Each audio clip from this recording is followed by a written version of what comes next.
Aujourd'hui, je vous fais une nouvelle vidéo de ma série Foot où je vous présente les clubs qui étaient en Ligue 1 à la saison 2016, non 2017-2018. Et donc j'en suis au LOSC. Je vais faire un petit peu de tapping sur ce livre. En même temps, j'espère que ma vidéo vous plaira. Le LOSC Lille Association, abrégé en LOSC Lille et couramment appelé le LOSC, est un club de football français fondé à Lille en septembre 1944 sous le nom de Stade Lillois. Le 9 novembre de la même année, le club devient officiellement le Lille Olympique Sporting Club, le LOSC. Il est issu de la fusion de deux clubs et c'est en hommage à ces deux clubs que le terme a été choisi. Fort du passé de l'Olympique lillois, vainqueur du premier championnat de France professionnel en 1933, le LOSC est la référence d'après-guerre. En 10 ans, le club lillois gagne 2 titres de champion de France et 5 coupes de France. De nombreux joueurs marquent alors le club tels que Legendre, Barat, Bourbotte ou Sommerling. Mais ne pouvant plus faire face à ses dettes, malgré de nombreuses subventions, le club traverse une longue période difficile, avec plusieurs relégations en division 2, avant d'abandonner son statut professionnel en 1969. Retrouvant la D2 la saison qui suit, le club est financièrement soutenu avant d'être repris par la mairie de Lille en 1980 sous la forme d'une société d'économie mixte.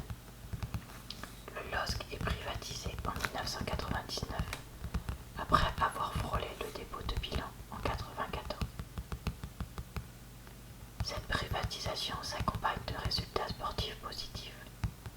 Solidement ancré en Ligue 1 depuis la promotion et le titre de champion de deuxième division en 2000, le club se qualifie régulièrement pour les coupes d'Europe actuelles que sont la Ligue des Champions ou la Ligue Europa et réalise le doublé championnat Coupe de France lors de la saison 2010-2011. Le club est présidé depuis 2017 par Gérard Lopez, également actionnaire majoritaire du club. Les Dogs, surnom attribué aux joueurs évoluant sur le maillot du club, sont entraînés depuis décembre 2017 par Christophe Galtier. Bon, après il parle du stade, mais ça je pense que j'en parlerai plus tard. Donc le nom complet c'est le LOSC Lille Association, surnom LOSC les Dogs, fondation en septembre 1944, couleur blanc, rouge, bleu marine, stade Pierre-Mauroy, 50 157 places. Le propriétaire et le président, donc c'est Gérard Lopez, l'entraîneur, je viens de le dire.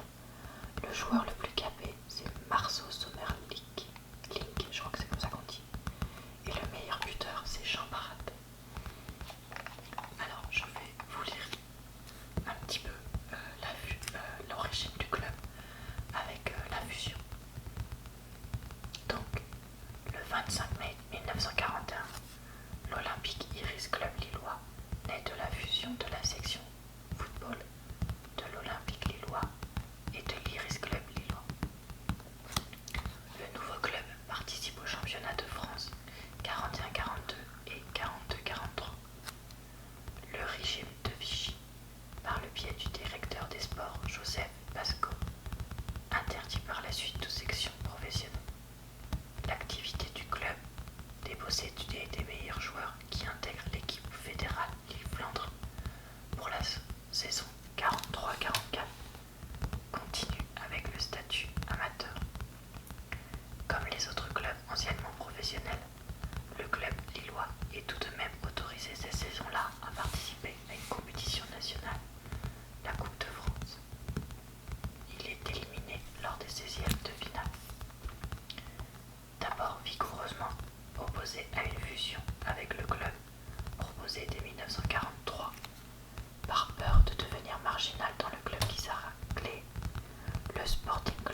statut amateur, se désengage de cette entente et reprend son indépendance sportive. La fusion entre l'Olympique lillois et le SC Vive a lieu le 23 septembre 1944. L'entité est nommée Stade Lillois. Sous cette dénomination, le club participe à 9 matchs amicaux et à la première journée du championnat de guerre 44-45. Le 10 novembre 1944, le nom Lille Olympique Sporting Club est adopté après assemblée générale. La fusion est signée par 3 représentants du SC Vive, dont le président, et par 3 représentants de l'Olympique lillois, dont le président. Elle est officiellement enregistrée le 25 novembre 1944. Donc je trouve ça fou que ce soit un club qui soit né en plein pendant la Seconde Guerre mondiale. Parce qu'on donne toujours l'impression que tout le monde est au front. Mais en fait, là, apparemment les gars, ils avaient le temps quand même de faire des fusions de clubs. Donc voilà, je suis vraiment très surpris. Très surpris. Bon, je passe pour la suite du club. Et je vais vous lire la description du logo. Si les maillots des joueurs arborent directement le blason de la ville de Lille lors de la création du club, le premier logo fait son apparition en 1946. Ce dernier reprend les armes de Lille, qui le blasonnent de gueule à la fleur de lys, de Florence et d'argent. Les armes de Lille étant à dominante rouge,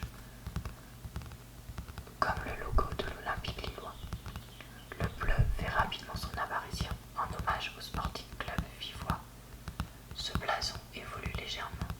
Il sera par la suite surmonté du sigle du club ou du nom complet du club de l'époque, Lille Olympique Sporting Club. Le club adopte un nouveau logo où figure un dog en référence au surnom attribué à l'équipe. L'origine du dog reste floue, mais selon certaines sources, il serait apparu dans les années 1920.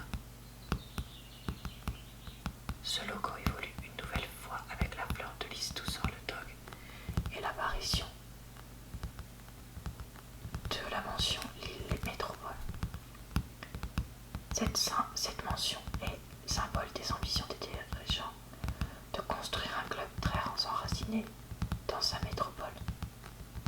Le club n'est plus celui de la ville, mais celui de la métropole dans laquelle le LOSC va installer plusieurs infrastructures. Légèrement modifié en 1997, il reste en usage jusqu'à 2002. À partir de cette date, le club adopte un logo plus marqueté mettant en avant l'acronyme LOSC surmonté d'un dog. La fleur de lys est toujours présente sur le logo mais de façon marginale. En 2012, la fleur de lys obtient une meilleure place sur le logo à côté du dog dans le but de valoriser ses racines. Le décalage dans l'axe du logo divise le dog dont la partie gauche laisse apparaître les contours d'une flamme, celle de la passion qui anime les joueurs et les supporters. Le rouge, blanc et bleu, 3 couleurs des clubs, sont toujours présentes. La mention Lille Métropole est modifiée, seul le nom de la commune subsistant. Depuis 2018, on a un nouveau logo avec une forme pentagonale qui évoque la citadelle de Lille, un dog et une fleur de lys qui sont toujours présents. Donc, ici, pour une fois, on retrouve une liste des joueurs les plus capés et des meilleurs buteurs. Donc, je vais vous la lire. Vous me pardonnerez les erreurs de prononciation, j'espère. Parce que, voilà, c'est pas ma spécialité. Donc, Marceau Sommerling a disputé 433 matchs. Rio Mavuba, 370. André Strapp, 365. Florent Balmont, 323.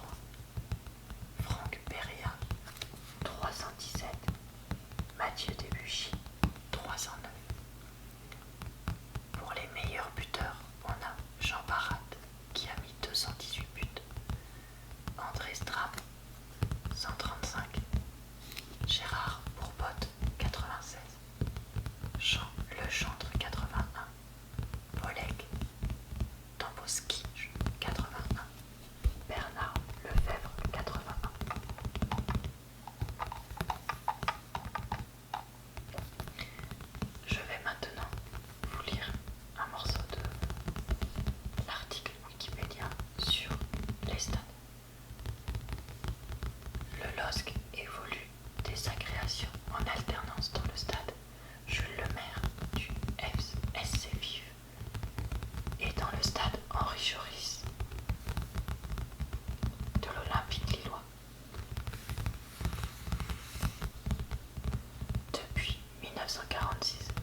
1975.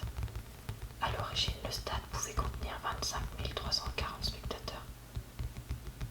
Mais l'évolution des normes de sécurité a obligé le stade à réduire progressivement sa capacité à 17 000 places. Avec la remontée du club en 2000, une tribune haute non couverte est construite et porte la capacité du stade à 21 128 places. En 1999, lorsque la mairie de Lille décide de privatiser le club, le futur empreneur peut faire un agrandissement du stade. Donc le projet Grimont-Bresse-Joris 2 doit mener le stade à accueillir jusqu'à 35 000 spectateurs, prend du retard et voit son permis de construire contesté. Le club lillois quitte donc ce stade et s'installe au Stadium Lille Métropole de Villeneuve, plus couramment appelé Stadium Nord ou Stadium. Ironie du sort, cette enceinte inaugurée en 1976 était destinée initialement à accueillir les matchs à domicile du club. L'annulation du permis de construire par la Cour administrative d'appel de Douai est confirmée par le Conseil d'État en décembre 2005. Devenant trop vétuste, l'enceinte ne répond plus aux normes et le LOSC doit rester au Stadium Nord. Le stade Grimont-Bresse-Joris est ensuite démoli. La communauté urbaine de Lille décide de lancer la construction d'un nouveau stade. Le grand stade Lille Métropole, renommé en juin Stade Pierre-Mauroy, bénéficie d'une capacité de 50 157 places et est équipé d'un toit ouvrant ainsi que d'une pelouse rétractable prévue pour l'organisation des spectacles. Ça, j'en avais entendu parler parce qu'ils en ont pas mal parlé à la télé. Il est destiné à accueillir aussi des rencontres de l'Euro 2016. En attendant la livraison du stade, le club est forcé de rester au stadium. Blablabla.